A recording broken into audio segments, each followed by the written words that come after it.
Hello everyone, welcome back to another episode of Music Theory Live. Today we're going to be building augmented and diminished chords. As always, I would like to thank musictheory.net for their amazing online resources. You can support them by purchasing their apps on Apple devices.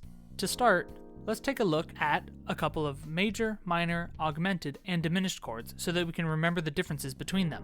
Here we have our four standard chord types: minor, diminished, major, and augmented.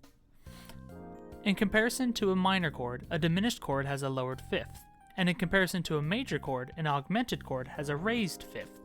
It's also possible to think of a diminished chord as a stack of two minor thirds. So E and G are a minor third apart, and G and B flat are a minor third apart. An augmented chord, then, is a stack of two major thirds. So E to G sharp is a major third, and G sharp to B sharp is a major third. Feel free to watch my video on enharmonics if you're wondering why it's B sharp and not C. So let's jump into a few examples. First, I'd like to point out that you'll notice that I'm only practicing between augmented and diminished triads. And that's because I don't need to make it any harder than it needs to be when I'm learning a new skill. Take it easy and learn just the thing that you're trying to focus on specifically, in this case, augmented and diminished chords. So here's our first chord.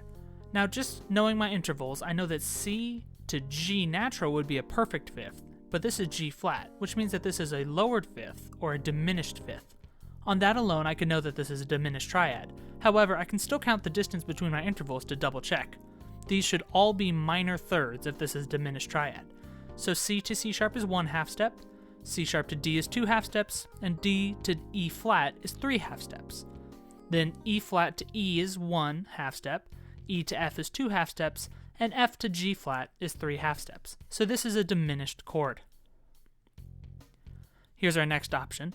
Again, you'll notice that I'm talking about them in a couple of different ways. By just looking at the fifth, I can tell if it's lowered, then it's a diminished chord, and if it's raised, then it's an augmented chord. So A to E would be a perfect fifth, but this is A to E flat, which is a lowered fifth, which brings me to a diminished triad. If you'd like, you can continue to try and count the intervals and double check me. Here we have another example. This is also a diminished chord, and so I'm going to move quickly through this one so that I can find an augmented chord for us to practice on. So let's take this chord for instance. A to E, like I mentioned earlier, is a perfect fifth, but now we have an E sharp, which is a raised fifth or an augmented fifth. On that alone, this is probably an augmented triad, but I can double check myself by counting my intervals, as always.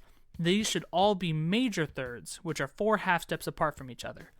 So A to A sharp is 1, A sharp to B is 2, B to C natural is 3, and C to C sharp is 4 half steps.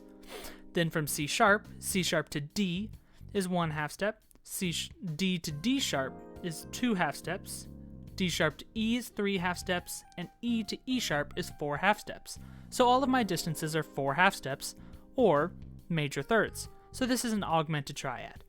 Feel free to continue to practice on these and try as many as you need until you can get them consistently correct. As always, if you have any questions about this musical theory topic, feel free to leave them in the comments below. Thank you once again to musictheory.net for their amazing online resources. Thank you for watching. A like, share, and subscribe are always appreciated. As always, I look forward to working with you to build your skills from the ground up.